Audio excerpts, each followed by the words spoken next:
She is got her life has just بیگن. آپ اپنی پوری زندگی گزار چکے ہیں, آپ کے اپنے شوہر تھے, you had a good time اور بیڈ. کبھی کبھی یہ ہوتا ہے کہ آپ کو کیونکہ نہیں ملا ہوتا تو وہ چیز یہاں پہ نکل رہی ہوتی ہے, اور you start fixating on your son so much, اور اس وقت انسیکیورٹی ساری آنے لگتی ہیں. تو مجھے مرد کو کیا کرنا چاہیے, اس کو دعا کرنی چاہیے honestly, because there is only so much you can do with your mother and your wife. اور یہ چیز جو ہے آپ کو کمپلیٹلی باک ڈاؤن کر دیتی ہے, کیونکہ آپ کتنا بھی اپنی طرف سے بیلنس اسٹرائک کریں گے, یا یہ ناراض یا وہ ناراض.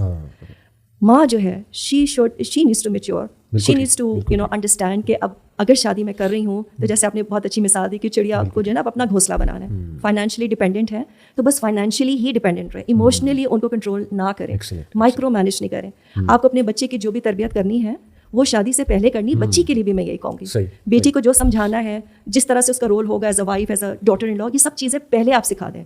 تو آپ ایک کورس پڑھاتے ہیں, اس کا امتحان ہوتا ہے, اور وہ پاس ہوئے, فیل, یو ڈن یور جاب. اور کوئی بھی ماں یہ نہیں کہہ سکتی کہ میں نے جو سمجھایا اس کو اچھی طرح سے انگرین ہو گیا, وہ تو وقت آتا ہی نہیں ہے.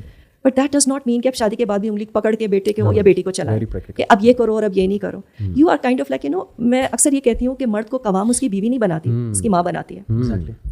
She is the one who starts respecting the man. اور جب وہ رسپیکٹ دیتی ہے, اس کا الٹیمیٹ کیا ہے آؤٹ کم, یا اس کو کیسے ریفلیکٹ ہوگا that she is respecting her son.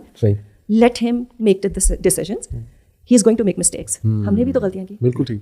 اور وہ غلطیوں سے جو سیکھیں گے نا, at least nobody will be turning around saying کہ یہ آپ نے کہا تھا. نہ بہو کی ریزنٹمنٹ آئے گی اور نہ بیٹے کی آئے گی کہ آپ کے کہنے کے اوپر میں یہ کر رہا تھا. Let him learn.